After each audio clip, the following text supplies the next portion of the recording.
If you are a sacral authority, that means that you are a generator or a manifesting generator and you do not have a defined emotional center. This is about 30% of the population. So you will get a distinctive or and these are sacred sounds to you. They are so important and you will just know right away. You'll just know what's right for you. If you ignore your clear response, you will regret it. You will get this and it will just be so clear and it will be persistent. Every time you go to ask, you'll get the same answer, or like, what sandwich do you want? Where would you like to go on vacation? Like here or there. And this works really well with that binary response. We talked about this a little bit when talking about the generator type, because only generators can be a sacral authority or a manifesting generator.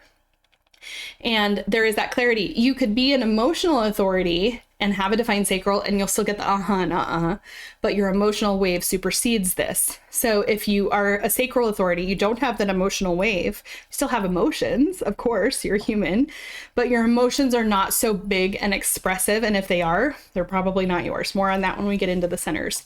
So with this, it is one of the easiest authorities if you can surrender.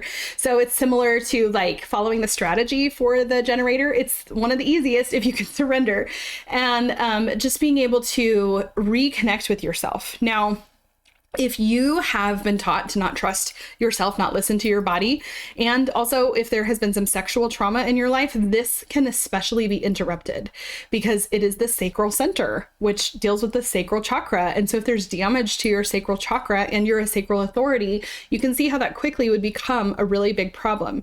So being able to really deeply connect with who you are and that depth of that or is so important.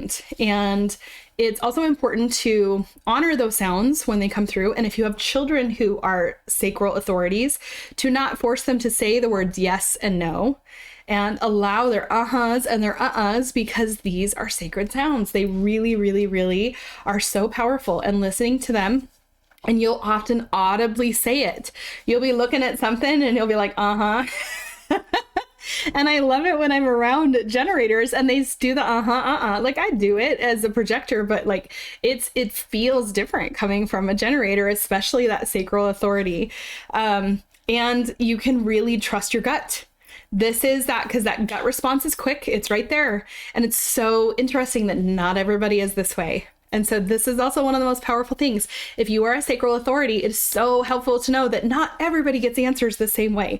I believe that the authority is how God speaks to you. I think it's the way that God confirms what's right and best for you and answers your prayers or just gives you hints and direction in life of like, yes, this is for you. No, that's not for you.